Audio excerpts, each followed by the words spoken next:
वेदों में प्रमाण है, आपको बहुत बार दिखाया है, समय आने पर दिखाएंगे आज भी, कि वो परमात्मा सतलोक से गति करके आता है।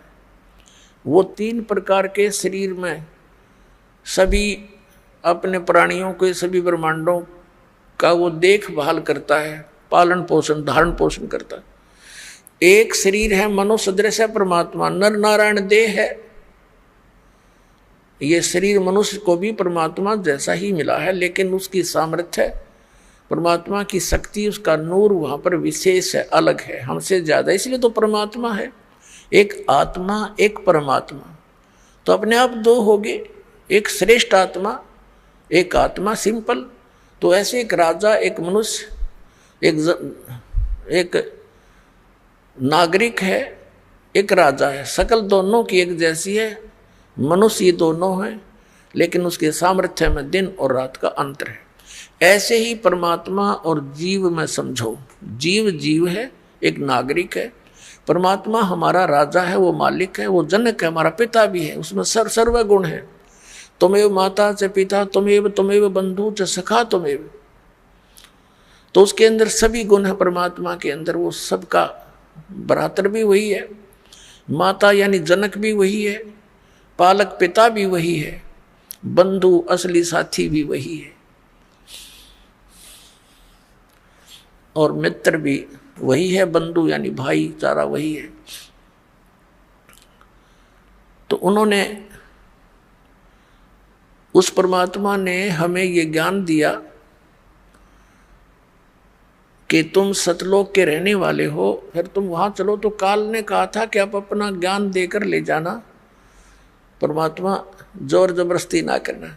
अब जैसे ये परमात्मा सचखंड से चलकर आता है, वो 3 प्रकार से अपने जीव शरीर की स्थिति में 3 प्रकार के शरीरों में काम करता है, मनुष्य सदृश ही है वह। जैसे एक शरीर में तो सतलोक में रहता है, स्थायी रूप में, करोड़ सूर्य मिला दे, करोड़ चंद्रमा उसके एक रोमकूप में, इतनी रोशनी है, वो भी फीकी पड़ जा समझो। और तख्त पर विराजमान है, जैसे राजा बैठता ऐसे मुकुट वगैरह धारण करके परमात्मा, ऊपर सफेद छत्र है, सफेद मुकुट है परमात्मा का, सफेद ही सिंहासन है सारा उसका, वहाँ विराजमान है। और दूसरे रूप में वो क्या करता है, एक तो शिशु रूप धारण करके प्रत्येक युग में आता है, और एक सरोवर के ऊपर कमल के फूल पर विराजमान होता है, वहाँ से कोई निसंतान दंपति उनको ले जाते, प्रत्येक युग में ऐसी लीला। और फिर वो कंवारी गायों का दूध पीता है, कंवारी गाय दूध देती है, परमात्मा पीते हैं, उनकी परवरिश की लीला ऐसे पूरी होती है। उन कंवारी गायों में दूध कहाँ से आता है, सतलोक से आता है। और फिर ये तो मालिक की दूसरी स्थिति हुई शरीर की, फिर धीरे धीरे बड़े होते हैं, छोटी आयु में ही प्रचार शुरू कर देते हैं, परमात्मा अपने जो उद्देश्य लेकर आते हैं। वेदों में लिखा है कि परमात्मा सतलोक से चलकर आता है, ऊपर तीसरे मुक्ति धाम में रहता है सतलोक में, वहाँ से गति करके आता है और यहाँ अच्छी आत्माओं को मिलता है। किस उद्देश्य से आता है, उपदेश करने के लिए, तत्व ज्ञान समझाने के लिए आता है। तो शिशु रूप धारण करके परमात्मा आते हैं प्रत्येक युग में, तो धीरे धीरे बड़े होते अपना ज्ञान का प्रचार करते। ये दूसरी स्थिति। और तीसरी स्थिति में वो कैसे आते हैं शरीर में, जैसे कहीं भी महात्मा के रूप में प्रकट हो गए, जैसे जिंदा महात्मा के रूप में कलयुग में वो अधिक आए हैं। और उस जिंदा महात्मा के रूप में वो कभी भी आकर किसी भी भक्त को, अच्छी आत्मा को मिलते हैं।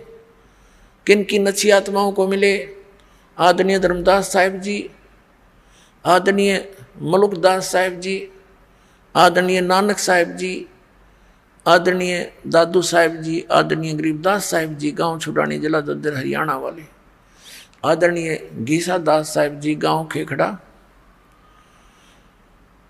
और जिला मेरठ उत्तर प्रदेश वाले, इनको मिले जिंदा महात्मा के रूप में आकर के, और उनको सतलोक लेकर गए सचखंड, और वहां जाकर के उनको फिर वापस छोड़ा, क्योंकि वो दृढ़ भक्त थे। वो दृढ़ भक्तों को मिलते हैं, अच्छी आत्माओं को मिलते हैं, ताकि उसके मिशन में सहयोग दे सके। तो वो स्टेनलेस स्टील थे, जो उनको कह दिया दाता ने वो फाइनल, उनके लिए सारा संसार एक तरफ, वो महापुरुष एक तरफ थे। जैसे आपने जन्म साखी भाई बालावाड़ी में देखा, परमात्मा के उस यथार्थ मंत्र का स्वयं जाप कर रहे थे नानक साहिब जी, और जब उनकी देखा देखी उनके शिष्य मर्दाना ने भी वो जाप शुरू किया तो उसको ऐसा झटका दिया कि वो मर गया होता, डूब गया होता समुद्र में। एक बस ऐसी घबरा गया मर्दाना। तब उसको कहा कि तू नकल ना कर, मेरी करनी ना देख, मैं जो बोलता हूँ गुरु की आज्ञा का पालन कर। तो वो दृढ़ भगत थे, किसी भी सिख समाज को सतनाम नहीं बताया उन्होंने। समाज अपने स्थान पर, भगवान अपने स्थान पर है। तो वो भगवान के बच्चे थे, वो दृढ़ व्यक्ति थे, दृढ़ भगत थे, श्रेष्ठ आत्माएं थी। उनका उद्देश्य ये नहीं था कि भी मैं इसके ना बताने से कोई हानि समाज को होगी, नहीं, वो तो जैसी थी उसी चल ही रही थी। अब उससे घनी हानि हो जाती चाहे वो डिक्लेयर कर जाते। आज ये सारे नकली पंथ, ये सतलोक की महिमा गाने वाले काल के द्वारा चलाए गए सारे नकली पंथ अब गुरु ग्रंथ साहब से पढ़कर यही नाम देते रहते। ऐसा झटका दे दिया कि डर गए सारे, पूरा सिख समाज के खबरदार देश नाम का जाप किया। मर्दाना ने किया था, मर गया होता, और गुरु जी का आदेश है, उसकी आज्ञा की अवहेलना हो जाएगी।